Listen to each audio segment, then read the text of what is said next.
नमस्कार दोस्तों, मैं भूपेश जवांगन। आज हम लोग बाल मनोविज्ञान के अंतर्गत बुद्धि की अवधारणा कॉन्सेप्ट ऑफ इंटेलिजेंस पढ़ने वाले हैं। इससे डेफिनेटली क्वेश्चन आपके एग्जाम में आएंगे ही आएंगे दोस्तों, ठीक है ना। तो हम लोग एमसीक्यू तो लास्ट में करेंगे ही करेंगे, प्लस एमसीक्यू से सबसे ज़्यादा जरूरी होता है वो होता है थ्योरिकल पोर्शन, ठीक है ना। एमसीक्यू तभी सॉल्व कर पाएंगे जब आप उस सब्जेक्ट के बारे में जो भी टॉपिक के बारे में आप एमसीक्यू सॉल्व कर रहे हैं उसको अच्छे से गहन अध्ययन करें, ठीक है। तो हम लोग इसका गहन अध्ययन करेंगे, उसके बाद हम लोग इसमें एमसीक्यूज भी क्वेश्चन सॉल्व करने वाले हैं। और ये वीडियो जो है पूरा कंप्लीट वीडियो होगा, ठीक है। इसके बाद कोई भी वीडियो आपको देखने की जरूरत नहीं पड़ेगी, ठीक है, बुद्धि की अवधारणा से संबंधित। तो चलिए शुरू करते हैं, ध्यान से पेशेंस बना के देखिएगा, ठीक है ना, अगर नंबर पाना है तो आपको। तो चलिए शुरू करते हैं। तो बुद्धि की अवधारणा क्या है, बुद्धि, ठीक है। इसमें हम लोग आईक्यू लेवल भी पढ़ने वाले हैं। तो बाल मनोविज्ञान देखिए ध्यान से, बाल मनोविज्ञान में बुद्धि के प्रत्यय का एक अत्यंत महत्वपूर्ण स्थान स्वीकार किया जाता है। बुद्धि के अध्ययन के तीन पक्षों में बांटा जा सकता है अध्ययन को। एक होता है इसका कार्यात्मक पक्ष, जिसको फंक्शनल एस्पेक्ट बोलते हैं। दूसरा है संरचनात्मक पक्ष, स्ट्रक्चरल एस्पेक्ट। और तीसरा है क्रियात्मक, ठीक है। तीन प्रकार से बांटा गया है, देख लीजिए इसको, कार्यात्मक, संरचनात्मक और क्रियात्मक, ठीक है ना। देख लीजिए, क से दो ठोक है, ठीक है ना। एक कौन सा है, कार्यात्मक है, कार्य करेगा। एक क्रियात्मक है और एक कौन सा है, संरचनात्मक है। कसक करके याद रखना है, ठीक है। के एस के, कार्यात्मक के एक दो ठो के है, एक कार्य वाला है, एक क्रियात्मक वाला है और एक कौन से संरचनात्मक है, ठीक है। चलिए आगे बढ़ते हैं। जिसमें क्रियात्मक पक्ष का सर्वाधिक महत्वपूर्ण योगदान है। किसका महत्वपूर्ण योगदान है, तो क्रियात्मक एक्शन वाले का। बुद्धि का आकारिक रूप देखा जाए तो बुद्धि के प्रकार में देखिए तीन प्रकार से बांटा गया है। अब इसमें देख सकते हैं फ्लो चार्ट के माध्यम से, ठीक है। कार्यात्मक पक्ष, संरचनात्मक पक्ष और क्रियात्मक पक्ष। हम लोग देखें सबसे ज़्यादा इंपॉर्टेंट कौन सा है इसमें, तो क्रियात्मक पक्ष बहुत ज़्यादा इंपॉर्टेंट है, ठीक है। देखिए कार्यात्मक पक्ष के अंतर्गत बुद्धि के कार्य रहेंगे, ठीक है ना। और बुद्धि क्या है ये पढ़ेंगे हम लोग, बुद्धि का कार्य और बुद्धि क्या है। और संरचनात्मक में देखेंगे बुद्धि की संरचना कैसी होती है, बुद्धि के सिद्धांत देखेंगे, ठीक है। और क्रियात्मक पक्ष के अंतर्गत बुद्धि का मापन पढ़ेंगे, बुद्धि का मापन मतलब आईक्यू लेवल, ठीक है, ये पढ़ेंगे। और बुद्धि मापन की तकनीक देखेंगे और बुद्धि परीक्षण का वर्णन देखेंगे। क्रियात्मक में हम लोग क्या है, बुद्धि का मापन से संबंधित जितना अध्ययन हो सकता है उसको करेंगे हम लोग, ठीक है ना। बुद्धि मापन की तकनीकी क्या होती है, इसको टेक्नोलॉजी, बुद्धि परीक्षण का वर्णन देखेंगे। और देखिए कार्यात्मक में क्या है, तो इसमें बुद्धि के कार्य देखेंगे, कार्य मतलब बुद्धि का क्या कार्य करती है और क्या है। संरचनात्मक में बुद्धि की संरचना देखेंगे और इसमें सिद्धांत देखेंगे। संरचना में स याद रखना है, संरचना व सिद्धांत। और क्रियात्मक में हम लोग बुद्धि को कैसे मापते हैं उसको देखने वाले हैं, ठीक है दोस्तों। चलिए आगे बढ़ते हैं, ध्यान से देखिएगा। सबसे पहले तो इसके ऐतिहासिक दृष्टिकोण के बारे में जान लेते हैं, तभी हमसे क्वेश्चन बन पाएगा, अदरवाइज एमसीक्यू नहीं बन पाएगा, ठीक है। तो बुद्धि को परिभाषित करने के लिए 1910 में ब्रिटिश मनोवैज्ञानिक की एक सभा आयोजित की गई थी, बुद्धि को परिभाषित करने के लिए 1910 में। लेकिन इस सभा में स्पष्ट रूप से कोई बुद्धि की परिभाषा परिभाषित नहीं दी गई, ठीक है। उसके बाद तब 1921 ईस्वी में 14 मनोवैज्ञानिक द्वारा दी गई भिन्न भिन्न बुद्धि की परिभाषाओं को जर्नल ऑफ एजुकेशन साइकोलॉजी ने एक लेखों की श्रृंखला में प्रकाशित की है, जिसमें बुद्धि के 14 भिन्न भिन्न प्रत्यय देखने के मिले हैं। एक देख लीजिए किसमें परिभाषित किया गया है, जर्नल ऑफ एजुकेशन साइकोलॉजी, शिक्षा वाला जो मनोविज्ञान है उसको शामिल किया गया है। उसके बाद 1923 में बुद्धि को परिभाषित करने के लिए अंतर्राष्ट्रीय स्तर पर विश्व के मनोवैज्ञानिकों की अंतर्राष्ट्रीय परिषद की बैठक हुई, लेकिन सर्वमान्य मत के रूप में ये भी फ्लॉप हो गया, ठीक है। उसके बाद 1923 में ही औपचारिक रूप से सर्वप्रथम, देखिए औपचारिक रूप से बोल रहे हैं अब, 1923 में औपचारिक रूप से सर्वप्रथम बोरिंग महोदय ने बुद्धि को परिभाषित करते हुए कहा है कि बुद्धि वही है जो बुद्धि परीक्षण को मापता है। क्या है, बुद्धि परीक्षण को मापता है, या बुद्धि परीक्षण जो मापता है वही बुद्धि है। देखिए दोनों को रिलेट कर दिया है, जो बुद्धि परीक्षण को मापता है वही बुद्धि बोल रहा है, या फिर बुद्धि वही है जो बुद्धि परीक्षण को मापता है, उल्टा बोल रहा है, ठीक है। किसने दिया है, बोरिंग ने, ठीक है ना। बोरिंग याद रखना है। सबसे पहले बुद्धि का हम लोग अध्ययन करेंगे, बुद्धि सबके पास होती है लेकिन उसका अध्ययन करने के लिए बहुत बोरिंग लगता है हम लोग को, ठीक है ना। अरे यार किसका बुद्धि का हम लोग पढ़ते रहे, अध्ययन करते रहे करके, बोरिंग है करके याद रखना है, ठीक है ना, बुद्धि वाला। तो बस याद रखना बोरिंग है करके, तो बोरिंग ने दिया है। उसके बाद देखिए विनय साइमन बुद्धि परीक्षण, सफल बुद्धि परीक्षण का निर्माण, देखिए किसने किया है, बुद्धि परीक्षण सफल वाला, ठीक है ना। सफल बुद्धि परीक्षण का निर्माण 1905 में अल्फ्रेड बीने ने किया था। और संशोधन कब किया गया, 1908 में किया गया था। और उसके 3 साल बाद। देखिए 1905 में सफल परीक्षण किया गया था बुद्धि का, उसके बाद 3 साल बाद मतलब 8 में, उसके 3 साल बाद मतलब 11 में साइमन विनय के साथ करते हैं, इसलिए इसका नाम पड़ा है, याद रखेंगे। ठीक है, चलिए उसके बाद पढ़ते हैं प्रोफेसर रॉस। प्रोफेसर रॉस के बारे में कुछ ज़्यादा नहीं पढ़ना है, देखिए जो पढ़ रहा हूँ उसी बस इम्पोर्टेंट है। परीक्षा उपयोगी स्मरणीय तथ्य है, वैज्ञानिकों ने बुद्धि के विषय में निम्नलिखित मत दिया है। वुडवर्थ के अनुसार देख लीजिए, बुद्धि कार्य करने की विधि है, बुद्धि जो है कार्य करने की विधि बोल रहे हैं वुडवर्थ के अनुसार। और बर्किंघम के अनुसार क्या है, बुद्धि सीखने की योग्यता है। और टर्मन के अनुसार बुद्धि जो है अमूर्त विचारों के बारे में सोचने की योग्यता है। टारमन मतलब मन को हम लोग दूसरे साइड टार लेंगे, मतलब ले लेंगे, ठीक है। तो अमूर्त विचार जो काल्पनिक विचार होती है, ठीक है ना, ये है। और बर्किंघम क्या है, तो सीखने की है, याद रखेंगे, ठीक है ना, बार बार सीखना है बर्किंघम में। और वुडवर्थ के अनुसार कार्य क्या है, कार्य करने की विधि है, कार्य याद रखना है, ठीक है। वुडवर्थ, ठीक है, अच्छा काम करेंगे तभी आपको गुड वर्थ मिलेगा। गुड वर्थ मतलब क्या होता है, गुड मतलब अच्छा पैसा मिलेगा, अच्छा काम करेंगे तब, ठीक है। तो वुड वर्थ याद रखेंगे, अच्छा काम करेंगे तो। और सीखने वाला बर्किंघम, ठीक है ना, हम लोग जैसे बर्किंघम पढ़ते हैं लंदन वगैरह में, ठीक है ना। तो अंग्रेज लोगों से बहुत सारी चीज़ें हमने सीखा है, याद रखेंगे। ऐसा नहीं है कि अंग्रेज लोग भारत में आए थे तो उन लोग से हम लोग कुछ नहीं सीखे, हम लोग बिगाड़ दिए हैं, लेकिन अंग्रेजों को कुछ तकनीक हम लोग सीखे हैं दोस्तों, याद रखना है, ठीक है ना। तो बर्किंघम सीखने की योग्यता है, और टर्मन हमको मन को टार दे रहे हैं दूसरे साइड अमूर्त विचारों की ओर, ठीक है। और बाकी इसमें याद करने की आपको ज़रूरत नहीं है। अल्फ्रेड बिने के देख लीजिए एक बार क्या बोल रहा है इसमें, तो बुद्धि इन 4 शब्दों में निहित है बोल रहा है अल्फ्रेड बिने के अनुसार। ज्ञान, आविष्कार, निर्देश और आलोचना। आलोचना तो रहना ही चाहिए, ठीक है ना। आलोचना क्यों रहना चाहिए, क्योंकि आलोचना नहीं रहेगी तो हम लोग विकास कर पाएंगे क्या, नहीं कर पाएंगे। आलोचना मतलब होता क्या है, जैसे हमारी कोई बुराई कर रहे हैं, हम लोग अपने आप को महान ग्रेट समझते रहते हैं कि हम महान है करके, लेकिन कोई हमारे बारे में कुछ बोलता है कि नहीं ठीक से नहीं पढ़ा रहा है, या फिर ठीक से काम नहीं कर रहा है, ठीक से नहीं पढ़ रहा है, ठीक से नहीं दिख रहा है, तो हम लोग क्या है उस चीज़ को सुधार करने की कोशिश करते हैं, ठीक है ना। इसी प्रकार बुद्धि है, ठीक है, बुद्धि की हम लोग परिभाषा दे रहे थे अलग अलग मत, ठीक है ना। तो आलोचना करना भी जरूरी है, तभी क्या है बुद्धि का सटीक मतलब निर्माण हो पाया और मापन भी हो पाया, ठीक है ना। तो ज्ञान, आविष्कार, निर्देश और आलोचना, ये इंपॉर्टेंट है। उसके बाद बाकी अल्फ्रेड बिने, अभी हम लोग बिने के पढ़े थे, ठीक है, अभी याद मत कीजिए, भूल जाएंगे पूरा, ये सब याद करने की आपको ज़रूरत नहीं है, ठीक है। देख लीजिए इसमें जो है ये सब आप लोग मनोवैज्ञानिक का नाम याद करेंगे तो पूरा परीक्षा में भूल भूल याद रखेंगे, ठीक। इतना बस याद रखना है, यम और नचिकेता का संवाद किसमें है, कठोपनिषद में है दोस्तों, किसमें है, कठोपनिषद में। मृत्यु संबंधी क्या है, इसमें रहस्य है। और छांदोग्य में अरुणी व उदालक के बीच संवाद का उल्लेख है दोस्तों, देखिए बहुत इंपॉर्टेंट है। यम व नचिकेता, यमक करके याद रखेंगे तो यमक, यम से क्या रहेगा, देखिए यम व नचिकेता, यमराज, ठीक है ना। यमक करके याद रखिए, यमक अलंकार होता है ना, यम से तो यम नचिकेता वाला हो गया, और क से क्या रहेगा, तो कठोपनिषद रहेगा ये, ठीक है। अगर उसके बाद बात करें हम लोग छांदोग्य, तो अरुणी और उदालक के बीच जो है, देखिए इसमें बहुत ज़्यादा इंपॉर्टेंट दोस्तों, अरुणी व उदालक को एक बार नोट कर लिया अच्छे से। अरुणी व उदालक के बीच जो संवाद है वो छांदोग्य उपनिषद में है, ठीक। उबालक मतलब याद रखना है, ठीक है ना। अरुणी और उदालक मतलब उबालक करके याद रखना है, उबाल रहे हैं मतलब उसको क्या है, छान रहे हैं, शुद्ध कर रहे हैं, ठीक है ना।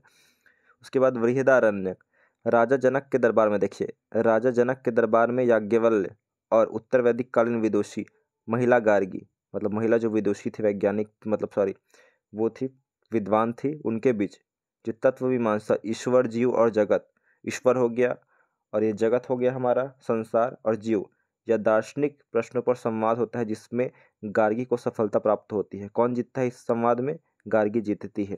गार्गी क्या है, महिला विदुषी, मतलब महिला विद्वान है, जिसको हम क्या बोलते हैं, विदुषी बोलते हैं, ठीक है। तो तीनों को याद कर लीजिए एक बार, यमक करके याद रखना है, यम, ठीक है। क से कठोपनिषद, छांदोग्य से उदालक वाला है, व अरुणी और उदालक बृहदारण्यक में राजा जनक के दरबार में, ठीक है ना, राजा जनक जो सीता माता के पिता है। ठीक है दोस्तों, याद रखना है, बहुत ज़्यादा इंपॉर्टेंट है। ठीक है, ये याद रखना है आपको अच्छे से। तो राजा जनक के दरबार में ये हो गया। ठीक, याज्ञवल्क्य और गार्गी। चलिए आगे बढ़ते हैं अब। प्लेटो की पुस्तक बहुत इंपॉर्टेंट है दोस्तों, याद रखिएगा। मैं जो पढ़ रहा हूँ इसमें बहुत सारा है इसमें तो कंटेंट, लेकिन जो मैं पढ़ रहा हूँ आपको घबराने की जरूरत नहीं, उसी बस को याद करना है। प्लेटो की पुस्तक कौन सी है? रिपब्लिक है, याद रखना है। प्लेटो ने एक पुस्तक लिखी है रिपब्लिक। रिपब्लिक में किसका किसका उल्लेख है? सुकरात और प्लेटो के बीच दार्शनिक संवाद का उल्लेख है। प्लेटो का है ही है इसमें ना, प्लेटो ने बुक लिखी है तो प्लेटो के साथ और किसका उल्लेख है? तो सुकरात का उल्लेख है दोस्तों। ठीक है ना, सुकरात बहुत इंपॉर्टेंट है। सुकरात में हम लोग क्या पढ़े हैं? प्रश्नोत्तर शैली वाला पढ़े हैं। ठीक है, चलिए उसके बाद है मिलिंद पन्हो। हम लोग इतिहास में भी पढ़ चुके हैं कि मिलिंद पन्हो में बौद्ध भिक्षु नागसेन व यवन राजा मीनांडर के बीच का संवाद है, याद रखेंगे। ठीक है ना, मिलिंद पन्हो पाली भाषा में है, बता दिया था। बौद्ध धर्म से संबंधित बौद्ध भिक्षु कौन थे? नागसेन और यवन राजा मीनांडर के बीच का दार्शनिक संवाद इसमें उल्लेख है। उसके बाद है शारीरिक रूप से भी बुद्धिमत्ता की पहचान की जाती है, जैसे छितरे दांत वाला कोई कोई ही मूर्ख होता है, जिसका दांत छितरा हुआ रहता है, क्रम से नहीं रहता है, ऐसे क्रम से नहीं है। इसका दांत इधर, मतलब किसी का दांत इधर रहता है तो ऐसे इधर उधर रहता है, छितरा हुआ रहता है। ठीक है ना, वो मूर्ख होता है। बोल रहे अधिकांश छितरे दंत या दांतों के बीच अंतर वाले अधिकांश बुद्धिमान भी होते हैं, बोले इसमें याद नहीं रखना है। ठीक है, उतना ज़्यादा। उसके बाद है 1772 में स्विट्जरलैंड मनोवैज्ञानिक लेवेटर ने बुद्धिमत्ता का आधार शारीरिक लक्षणों को बताया है ना, याद रखना है। बहुत बार क्वेश्चन आ चुका है ये कि लेवेटर ने बुद्धिमत्ता का आधार किसको बताया है? जिसका शारीरिक लक्षण होगा। स्विट्जरलैंड के मनोवैज्ञानिक थे लेवेटर ने।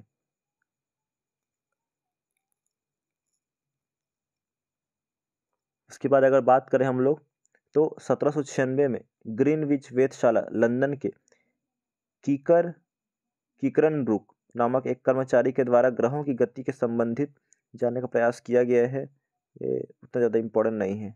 ठीक है ना, एक बार देख लेते हैं तब भी। ठीक है ना, पढ़ लेते हैं एक बार कम से कम। सन 1796 में ग्रीनविच वेधशाला लंदन के कीकरनब्रुक नामक एक कर्मचारी के द्वारा ग्रहों की गति के समय को ज्ञात करने में जो त्रुटि की, जिसके कारण 19वीं शताब्दी के प्रारंभ से यूरोपियन जगत में बुद्धि मापन का कार्य आधुनिक दृष्टिकोण से होने लगा। बुद्धि परीक्षण का सबसे विस्तृत स्तर पर प्रथम बार कार्य फ्रांस में संपन्न हुआ, याद रखेंगे। बुद्धि परीक्षण वाला फ्रांस में संपन्न हुआ है। जर्मन के लिप्जिंग, देखिए बहुत इंपॉर्टेंट है, यहाँ से आ गया। सन 1879 में जर्मन के लिप्जिंग नामक नगर में विलियम वुंड द्वारा सर्वप्रथम मनोवैज्ञानिक प्रयोगशाला स्थापना की गई थी। किनके द्वारा? William wound. विलियम वुंड को किसके जनक बोला जाता है? संरचनावाद का जनक बोला जाता है। जर्मन के लिप्जिंग शहर में दोस्तों, याद रखेंगे। कब? तो 1879 में। ठीक है, बहुत ज़्यादा इंपॉर्टेंट है। 1879 में। ठीक, 1879 की बात चल रही है यहाँ पे। ठीक है, चलिए आगे देखते हैं इसमें। जबकि भारत में कलकत्ता, पश्चिम बंगाल में और उत्तर प्रदेश में प्रयागराज में मनोवैज्ञानिक प्रयोगशाला की स्थापना की गई है। कलकत्ता में की गई भारत में, और उत्तर प्रदेश में, याद रखना, उत्तर प्रदेश के प्रयागराज में। ठीक है दोस्तों, इतना याद रखना है भाई, बाकी याद करने का कोई जरूरत नहीं है। अमूर्त बुद्धि क्या होती है? तार्किक एवं चिंतनशील। सामाजिक बुद्धि सामाजिक वातावरण में स्थूल बुद्धि, बुद्धि मतलब क्या है? वस्तुओं की समझ रखने वाले। स्थूल व्यापारी, स्थूल स्थूल जो बुद्धि होता है, ठीक है, स्थूल बुद्धि वाले व्यक्ति व्यापारी तथा भौतिकवादी होते हैं। हम लोग अगर बुद्धि लब्धि की बात करें, इंटेलिजेंस क्वेश्चन की बात करें, आईक्यू लेवल की, ठीक है, देख लीजिए दोस्तों, बहुत इंपॉर्टेंट है। आईक्यू लेवल की बात करें तो व्यक्तिगत बुद्धि मापन के लिए सबसे पहल पेरिस विश्वविद्यालय के प्रोफेसर अल्फ्रेड बिने ने की थी। ठीक है ना, अल्फ्रेड बिने और थियोडोर साइमन ने फ्रांस के प्राथमिक विद्यालयों का अध्ययन कर बालकों को शिक्षा प्रदान करने का प्रयास किया था। ठीक है ना, तो बुद्धि लब्धि में याद रखना है, दो नाम आपको याद रखना है। कौन कौन नाम है? फिलहाल पहला अल्फ्रेड बिने और थियोडोर साइमन को। ठीक, इतना याद रखना है आपको। उसके बाद जो है 1908 और 1911 में बिने साइमन बुद्धि परीक्षण में परिमार्जन या संशोधन किया गया था। उसके बाद परीक्षोपयोगी महत्वपूर्ण तथ्य में है कि बुद्धि लब्धि आप कैसे निकालेंगे? आईक्यू लेवल, इंटेलिजेंस क्वेश्चन याद रखना है, मानसिक आयु बटे वास्तविक आयु, और दोनों के मतलब दोनों बटे करके इंटू 100 करेंगे। ठीक है, ये देख लीजिए सूत्र है। यदि किसी बालक की मानसिक आयु 15 है, वास्तविक आयु 12 है, तो बुद्धि लब्धि क्या होगी, देखिए बुद्धि लब्धि बराबर मानसिक आयु बटे वास्तविक आयु। तो हम लोग क्या करेंगे, मानसिक आयु 15 है और वास्तविक आयु 12 है, इंटू क्या करेंगे 100 करेंगे, ठीक है। इसको सॉल्व करेंगे कितना आएगा, 125 आएगा दोस्तों, याद रखना है क्या आएगा, 125 आएगा। अब इसका रेंज कैसे पता करना है कि 125 IQ लेवल आया है कि ये प्रखर बुद्धि का है कि सामान्य बुद्धि का है कि मंद बुद्धि का है, तो आगे लिस्ट लिखा हुआ है। उससे पहले हम लोग देख लेते हैं प्रथम प्रयास। देखिए बुद्धि लब्धि को मापने का प्रथम प्रयास बुद्धि को, तो प्रथम प्रयास किसने किया था, अल्फ्रेड बीने थियोडर साइमन ने किया था, याद रखेंगे, ठीक है ना। अल्फ्रेड बीने थियोडर साइमन ने 1905 में किया गया था, 1905 में किया था, फिर 1908 में संशोधन किया गया इन्होंने और सर्च किया, फिर 11 में संशोधन किया गया। उसके बाद है बुद्धि लब्धि का शब्द का प्रथम सुझाव विलियम स्टर्न और कुहेलमैन ने 1912 में दिया था। देखिए क्या बोल रहे हैं, बुद्धि लब्धि शब्द का प्रथम सुझाव, ये शब्द का बुद्धि लब्धि IQ लेवल का स्टर्न और कुहेलमैन ने दिया था। बुद्धि लब्धि का प्रयोग टर्मैन ने 1916 में किया है, याद रखेंगे, किसमें 1916 में, याद रखना है दोस्तों। बुद्धि लब्धि का प्रयोग बीने साइमन बुद्धि परीक्षण का संबंध 3 से 15 वर्ष के बालकों से अर्थात पूर्व बाल्यावस्था से लेकर किशोरावस्था तक है, ठीक है, याद रखना है 3 से 15 वर्ष के बालकों से है बीने साइमन वाला, ठीक है ना। बीने साइमन जो हम लोग पढ़े थे ये वाला बीने साइमन वाला, तो बच्चे लोग 3 वर्ष से अधिक, ठीक है, और 15 वर्ष तक, 3 पंचे 15। बुद्धि लब्धि की अगर बात किया जाए, टर्मेन बहुत महत्वपूर्ण है दोस्तों, ठीक है। टर्मेन के अनुसार ही हम लोग पढ़ेंगे, 1916 में दिया है। देखिए सबसे पहले सामान्य बुद्धि, देखिए अगर आप लोग निकालते हैं मानसिक आयु बटे वास्तविक आयु इंटू टोटल का इंटू 100, ठीक है ना, तो अगर रेंज है 91 से लेकर 110 तक है तो सामान्य बुद्धि कहलाएगा, ठीक है। अगर 111 से लेकर 120 तक है तो एबोव एवरेज कहलाएगा, ठीक है ना। अगर 121 से लेकर 130 तक है तो सुपीरियर कहलाएगा, ठीक है ना। अगर 130 से अधिक है तो क्या कहलाएगा ये, तो प्रतिभाशाली कहलाएगा दोस्तों, याद रखना है प्रतिभाशाली। और 81 से 90 के बीच है तो ये मंद बुद्धि कहलाएगा। कितना क्लियर है, याद करना है इसको, ठीक है। चलिए आगे देखते हैं। बुद्धि के सिद्धांत महत्वपूर्ण है, बहुत ही ज्यादा महत्वपूर्ण है बुद्धि के सिद्धांत, ध्यान दीजिएगा। बुद्धि के सिद्धांत, एक खंड सिद्धांत, देखिए खंड खंड में डिवाइड है। एक खंड सिद्धांत किसने दिया है, तो अल्फ्रेड बीने साइमन स्टर्न और टर्मन ने दिया है एक खंड सिद्धांत, ठीक है ना। एक खंड सिद्धांत में हम लोग क्या पढ़े हैं, बुद्धि का अगर मापन वाला देखा जाए तो अल्फ्रेड बीने पढ़े हैं, साइमन स्टर्न पढ़े हैं और टर्मन भी पढ़े हैं दोस्तों। क्या पढ़े हैं, टर्मन भी पढ़े हैं, तीनों का नाम पढ़े हैं हम लोग, ठीक है। इसलिए क्या है, एक खंड सिद्धांत ये है। अगर द्विखंड या त्रिखंड सिद्धांत बोले दोनों को याद रखना है एक साथ। स्पीयरमैन ने दिया है, किसने दिया है, स्पीयरमैन। दो खंड सिद्धांत में कौन कौन सा है, तो सामान्य सामान्य बुद्धि और विशिष्ट बुद्धि, ठीक है। तो स्पीयरमैन सॉरी, ठीक है। उसके बाद देखते हैं हम लोग, सबसे पहले दो खंड सिद्धांत, तीन खंड सिद्धांत आया, उसके बाद एक खंड सिद्धांत आया है। उसके बाद अगर बहुकारक सिद्धांत, देखिए क्या लिखा है, बहुकारक बहुकारक सिद्धांत या आणविक सिद्धांत की बात करें तो थार्नडाइक ने दिया है, किसने दिया है, थार्नडाइक ने। अगर समूह कारक की बात करें तो थर्स्टन ने दिया है, ठीक है ना। थर्स्टन समूह कारक सिद्धांत बहुत इंपॉर्टेंट है। अगर पदानुक्रमिक सिद्धांत बोले तो पदानुक्रमिक मतलब याद रखना है फिलिप बर्नन, क्या है, फिलिप बर्नन है। उसके बाद है, देखिए अगर उसके बाद देखिए हम लोग तो बहुबुद्धि, ये बहुकारक सिद्धांत था, थार्नडाइक ने दिया था। अगर बहुबुद्धि की बात करें तो किसने दिया है, हार्वर्ड गार्डनर ने दिया है। हार्वर्ड हार्ड है बोल रहा है, बहुबुद्धि वाला, ठीक है, बहुबुद्धि वाला हार्ड है बोल रहा है, याद रखना है बहु, ठीक है ना। उसके बाद है बुद्धि का पास मॉडल, बुद्धि का पास मॉडल किसने दिया है, JP दास ने दिया है दोस्तों, याद रखेंगे। पास याद रखना है, पास दास करके याद रखना है, JP दास ने दिया है। त्रित्व का सिद्धांत किसने दिया है, तो रॉबर्ट स्टैनबर्ग ने दिया है, किसने दिया है, रॉबर्ट स्टैनबर्ग, स्टैन याद रखना है, ठीक है ना। त्रित्व सिद्धांत स्टैनबर्ग, ठीक है, स्टैनबर्ग ने दिया है। अगर और बात करें हम लोग संज्ञानात्मक विकास किसने दिया है, तो GN पियाजे ने दिया है। बुद्धि की संरचना SI मॉडल किसने दिया है, तो गिलफोर्ड ने दिया है दोस्तों, याद रखेंगे। अगर बुद्धि का संरचनात्मक सिद्धांत बोले, संरचना वाला सिद्धांत, ठीक है ना, या SI मॉडल बोले तो गिलफोर्ड ने दिया है, किसने, गिलफोर्ड ने। अगर तरल ठोस की बात करें तो कैटल ने दिया है। तरल पदार्थ हम लोग किस में रखते हैं, चाय वगैरह कैटली में रखते हैं, तो कैटल याद रखना है। और पदानुक्रमिक, पद के अनुसार क्रमिक बोल रहा है तो फिलिप वर्णन, ठीक है ना।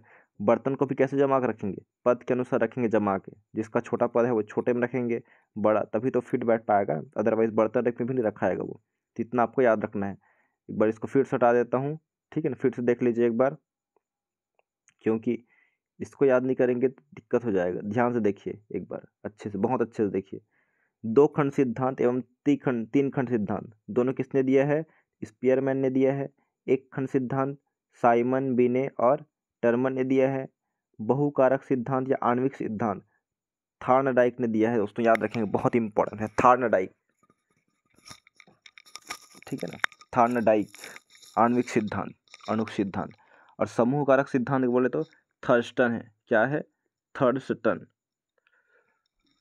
ठीक है ना, थर्स्टन। और पदानुक्रमिक मतलब याद रखना है, बर्तन को क्रम से जमाना है। तरल ठोस मतलब केटली याद रखना है। बुद्धि की संरचना या एसआई मॉडल जो है गिलफोर्ड, दोस्तों याद रखेंगे, ठीक है, गिलफोर्ड करके याद रखना है। उसके बाद अगर संज्ञानात्मक पियाजे है, बहुबुद्धि सिद्धांत, ये किसने दिया है, तो बहु याद रखना है, बहु आके गार्डन की सफाई करेगी, गार्डनर याद रखना है बहु, ठीक है ना, कि बहु आएगी गार्डन की सफाई कराना है जी, ठीक है। त्रित्व का सिद्धांत किसने दिया है, स्टैनबर्ग याद रखना है, रॉबर्ट स्टैनबर्ग, रॉबर्ट। और बुद्धि का पास सिद्धांत दास ने दिया है, जेपी दास। इतना आपको याद रखना होगा दोस्तों, ठीक है ना। और सात प्रधान किसने दिया है, समूह वाला थर्स्टनर ने दिया है। चलिए आगे देखें। आईक्यू का प्रतिशत, देखिए लिखा है, आईक्यू का प्रतिशत प्रारंभ से औसत तक कम से कम अधिक हो रहा है, कम से अधिक हो रहा है, और पुनः सामान्य बुद्धि से अधिक से कम हो रहा है, ठीक है। उसके बाद थोड़ा देख लेते हैं बुद्धि का एक कारक सिद्धांत। हम लोग क्या पढ़े हैं, एक कारक सिद्धांत किसने दिया है, तो अल्फ्रेड बीने ने दिया है, साइमन बीने, टर्मन पढ़े हैं, ये सब पढ़े हैं, ठीक है ना। इसे बीने का एक तत्व सिद्धांत भी कहा जाता है। और त्रित्व सिद्धांत किसने दिया है, तो एक बार देख सकते हैं, तो रॉबर्ट स्टैनबर्ग ने दिया है, ठीक है। चलिए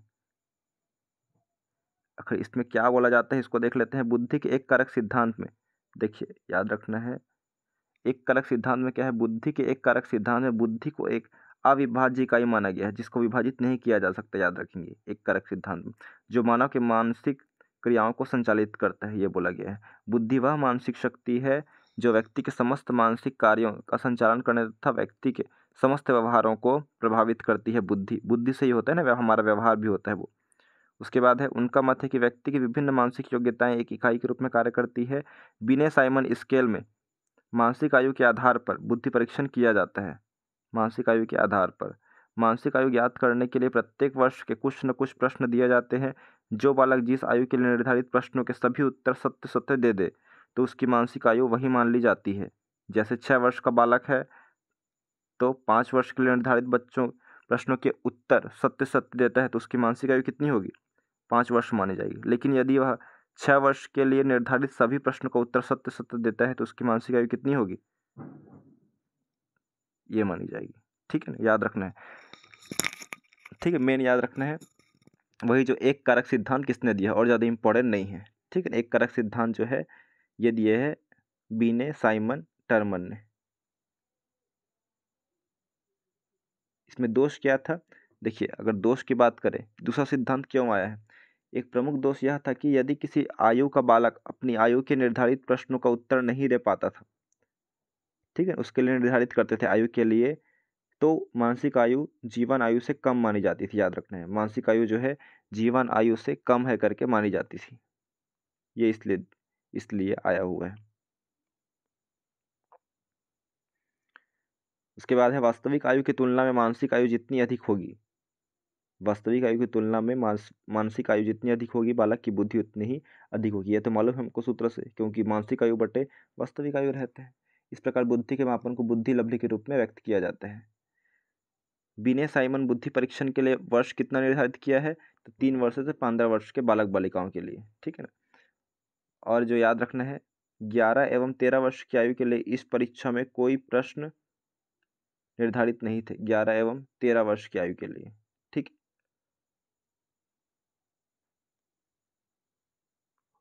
देखते हैं, अल्फ्रेड बिने साइमन बुद्धि परीक्षण में 3 वर्ष की आयु के 5 प्रश्न निर्धारित थे, 3 वर्ष की आयु के, जैसे अपना नाम बताना, अपना मुंह नाक कान की उंगली से बताना, किसी चित्र को देखकर उनकी बातें बताना, 6 शब्दों के सरल वाक्य को दोहराना और 2 अंकों को एक बार सुनकर दोहराना, जैसे 2 3। 2 अंकों को एक बार सुनकर दोहराना, जैसे 2 3, ठीक है, 3 7 6 7। बुद्धि का द्विकारक सिद्धांत किसने दिया है? याद रखना है दोस्तों, स्पीयरमैन ने दिया है। स्पीयरमैन ने अपनी पुस्तक द एबिलिटी ऑफ मैन में बुद्धि को परिभाषित किया है, याद रखना है, स्पीयरमैन ने, ठीक है। स्पीयरमैन ने कहा है 2 प्रकार के बुद्धि होते हैं। कौन प्रकार से बुद्धि है? एक होता है सामान्य बुद्धि और एक होता है विशिष्ट बुद्धि, इतना बस याद रखना है। जी फैक्टर को देख लो एक बार। सामान्य योग्यता, अगर सामान्य हम लोग देखें सामान्य कारक, तो जी फैक्टर को एक जन्मजात या सहज प्रत्यय या प्रतिभा कारक के रूप में माना जाता है और व्यक्ति में इसकी क्षमता भिन्न भिन्न प्रकार की होती है, इसलिए प्रत्येक व्यक्ति में प्रत्येक मानसिक करने की क्षमता भी निहित होती है। स्पीयरमैन ने जी फैक्टर को मानसिक ऊर्जा की संज्ञा दी है, याद रखेंगे। जी फैक्टर में क्या है? देखिए, जनरल फैक्टर सामान्य योग्यता, जनरल फैक्टर में क्या है? तो स्पीयरमैन ने जी फैक्टर को मानसिक ऊर्जा, याद रखेंगे। कौन सी ऊर्जा है? तो मानसिक ऊर्जा है। उसके बाद बात करें विशिष्ट योग्यता। अगर विशिष्ट योग्यता वाला देखें तो इसे क्या बोला जाएगा? स्पेसिफिक वाला, ठीक है ना। तो एस फैक्टर का नाम दिया गया। स्पीयरमैन ने एस फैक्टर की 3 विशेषताओं को उल्लेख किया है, जिसमें एक समानता मुख्य है, जैसे एक कार्य के लिए किसी व्यक्ति में एस कारक की मात्रा अधिक हो सकती है, ठीक है ना। तो उसी व्यक्ति में दूसरे कार्य के लिए एस कारक की मात्रा कम हो सकती है।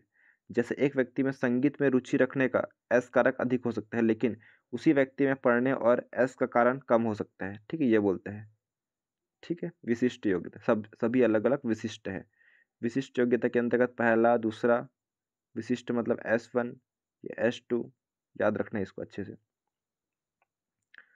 देखिए, द्विकारक सिद्धांत वाले में हम लोग पढ़ चुके हैं, जी कारक एस कारक, ठीक।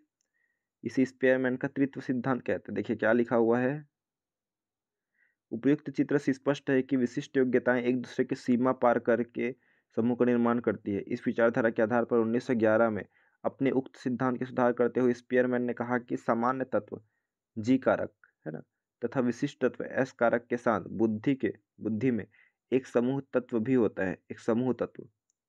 इसे स्पीयरमैन का त्रित्व कहते हैं दोस्तों, याद रखेंगे। इस संशोधित विचारधारा ने समूह कारक सिद्धांत को जन्म दिया है दोस्तों, याद रखेंगे। अब आप लोग बोल रहे होंगे समूह किसने दिया है? समूह कारक सिद्धांत, समूह कारक का देख लीजिए किसने दिया है? थर्स्टन ने दिया है, ठीक है ना, याद रखना है, थर्स्टन ने दिया है। अगर हम लोग बात करें इसमें, देखिए त्रित्व का पढ़ रहे हैं तो त्रित्व सिद्धांत किसने दिया है? स्टेनबर्ग ने दिया है, इतना याद रखना है आपको। आगे बढ़े, बुद्धि का बहुकारक सिद्धांत किसने दिया है? देखिए बहुत इंपॉर्टेंट है, बुद्धि का बहुकारक सिद्धांत दोस्तों, ये जो दिया गया है याद रखेंगे, बहुकारक सिद्धांत। समूह कारक सिद्धांत का किसने दिया है? तो समूह कारण किसने दिया है? समूह कारक सिद्धांत की खोज करने का श्रेय, इसमें तो अलग लिखा हुआ है, लेकिन समूह वाला कौन सा है? वर्णन है। समूह कारक सिद्धांत, बुद्धि के द्विकारक सिद्धांत और मध्य, ये इंपॉर्टेंट नहीं उतना ज़्यादा।